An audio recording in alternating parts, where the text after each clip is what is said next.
নমস্কার বন্ধুরা, আমি জুই পম্পিস কুকিং চ্যানেলে আপনাদের সকলকে স্বাগত জানাই। আজকে আমি ডালিয়ার খিচুড়ি বানাবো। তো তার জন্য যা যা উপকরণ লাগছে সব কিছু আমি এখানে রেডি করে নিয়েছি।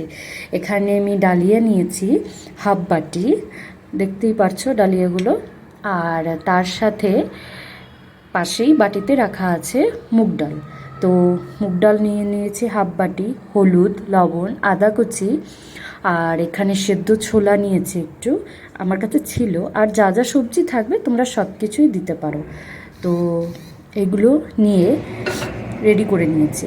এখন আমি গ্যাসে প্রেশার কুকার বসিয়ে দিলাম, কারণ আমি এটা প্রেশার কুকার বানাচ্ছি। আর এখন একটু ভেজে আছে প্রেশার কুকারটা, তো এটা একটু ড্রাই হয়ে গেল। তো এখন গরম হয়ে গেল প্রেশার, এখন ঘি দিয়ে দিচ্ছি হাফ চামচ। এখন ঘিটা একটু গরম হতে হবে, একটু ছড়িয়ে দিচ্ছি চারদিকে যাতে গ্রিস হয়ে যায়। বেশি ঘি দিচ্ছি না, অল্পই দিচ্ছি। এখন আমি ফোড়ন দিচ্ছি, একটা শুকনো লঙ্কা আর 5 ফোড়ন অল্প। এখন দিয়ে দিলাম একটা তেজপাতা ছিঁড়ে দিয়ে দিয়েছি। আর এটা হালকা 1 সেকেন্ড মতো ভাজা হবে, তো তার সাথেই দিয়ে দিলাম চেরা কাঁচা লঙ্কা দুটো। যে যেমন ঝাল খাবেন সে সেরকম লঙ্কা দেবেন। আমি এখানে দুটো দিয়েছি, তার সাথে আদা কুচিও দিয়ে দিলাম। এখন একটু মিক্স করে নেব যাতে এটা হালকা মতো ফ্রাই হয়ে যায়। আর এখন দেখতেই পাচ্ছেন চটচট করে আওয়াজ হচ্ছে, তো হয়ে গেছে। এখন এতে ধুয়ে রাখা ডালিয়া ও ডালগুলো দিয়ে দিলাম। এখন ভালো করে মিক্স করে ডালিয়াগুলো একটু হালকা মতো ফ্রাই করতে হবে।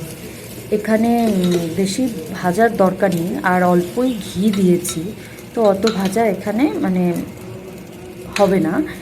ফ্রাই সেরকম হালকা হালকা ফ্রাই করতে হবে। তো আপনাদের যদি আমার ভিডিও ভালো লেগে থাকে তো প্লিজ লাইক কমেন্ট করে যাবেন আর শেয়ার করে দেবেন। তো এখানে আমি সবজিগুলো যেগুলো কেটে রেখেছিলাম সেগুলো একে একে দিয়ে দেবো, যেমন মিষ্টি কুমড়ো আর সিম। তো এগুলোই ছিল আপাতত ঘরে। তো এগুলো এখন ভালো করে মিক্স করে নিতে হবে। আর একটু নাড়তে অসুবিধাই হচ্ছিল, কারণ আমার প্রেশার কুকারটা ছোট, অল্পই বানাচ্ছিলাম, সে ঠিকই ছিল। তো ভালো করে মিক্স করে নিতে হবে সবজির সঙ্গে, যাতে সব কিছু ফ্রাই হয়। এখন আমি একে একে বাকি সব উপকরণগুলো দিয়ে দেব, যেমন ছোলা, পরিমাণ মতো লবণ, এখন দিয়ে দিচ্ছি হলুদ গুঁড়ো।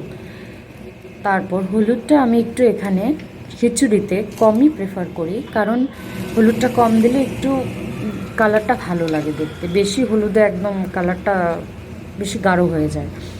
আর একটু মিক্স করে জল দিয়ে দিচ্ছি।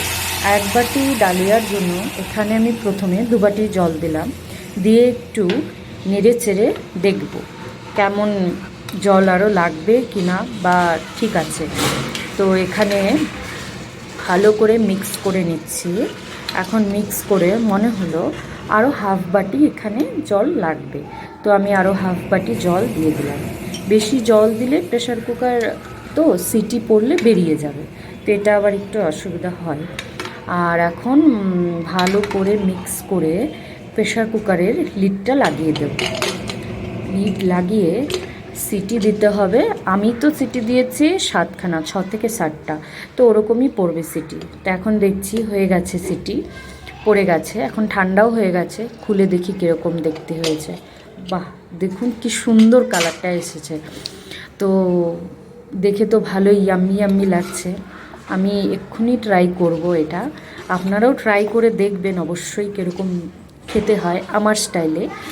এখন আমি হাফ চামচ ঘি দিয়ে দিলাম এতে, আর হালকা মতো মিক্স করে দেব, না হলে আবার বেশি ঘেটে যাবে। সবজিগুলো সেদ্ধ হয়ে গেছে, তো বেশি ঘাটা যাবে না। আর এখন আমি বেড়ে নিচ্ছি সকাল সকাল কাঁসার থালায় ডালিয়ার খিচুড়ি। ওফ, দারুণ! কে কে ভালো পাও খিচুড়ি খেতে অবশ্যই কমেন্ট করবে, আর ডালিয়া খেতে কে কে ভালো পাও সেটাও বলবে। আমি তো বেড়ে নিয়েছি আমার প্লেট, আর তার সাথে নিয়েছি আমার ঘরে বানানো আচার আর লঙ্কার আচার, আর তার সাথে পাঁপড়। তো দেখতে কেমন হয়েছে অবশ্যই